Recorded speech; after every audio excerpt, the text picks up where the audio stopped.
എസ്ര അധ്യായം 3 ദേവാലയ നിർമ്മാണം തുടങ്ങുന്നു. പേർഷ്യ രാജാവായ സൈറസിൻ്റെ അനുവാദത്തോടെ അവർ കൽപ്പണിക്കാർക്കും മരപ്പണിക്കാർക്കും പണവും ലെബനോനിൽ നിന്ന് ജോപ്പായിലേക്ക് കടൽ മാർഗം ദേവദാരു കൊണ്ടുവരാൻ സീദോന്യർക്കും ടൈർ നിവാസികൾക്കും ഭക്ഷണ പാനീയങ്ങളും എണ്ണയും നൽകി.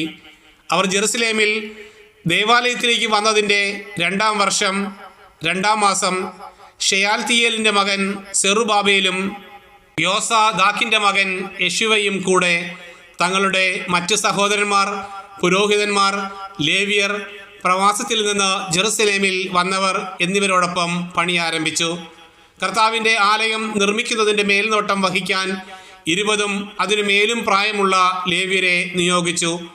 യെശുവയും പുത്രന്മാരും ചാർച്ചക്കാരും യൂദായുടെ മക്കളായ കദ്മിയേലും പുത്രന്മാരും ഹെനാദാനിൻ്റെ പുത്രന്മാരും ലേവ്യരും അവരുടെ പുത്രന്മാരും ചാർച്ചക്കാരും ചേർന്ന് മേൽനോട്ടം വഹിച്ചു.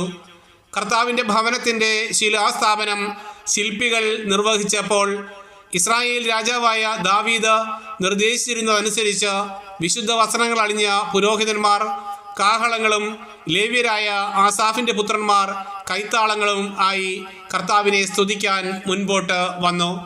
അവർ കർത്താവിനെ പുകഴ്ത്തുകയും അവിടത്തേക്ക് നന്ദി പറയുകയും ചെയ്തുകൊണ്ട് സ്തുതിഗീതങ്ങൾ വചന പ്രതിവചനങ്ങളായി പാടി.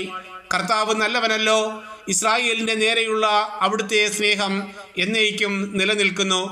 കർത്താവിൻ്റെ ആലയത്തിൻ്റെ അടിസ്ഥാനം ഇട്ടതിനാൽ അവർ ആർപ്പുവിളികളോടെ കർത്താവിനെ സ്തുതിച്ചു.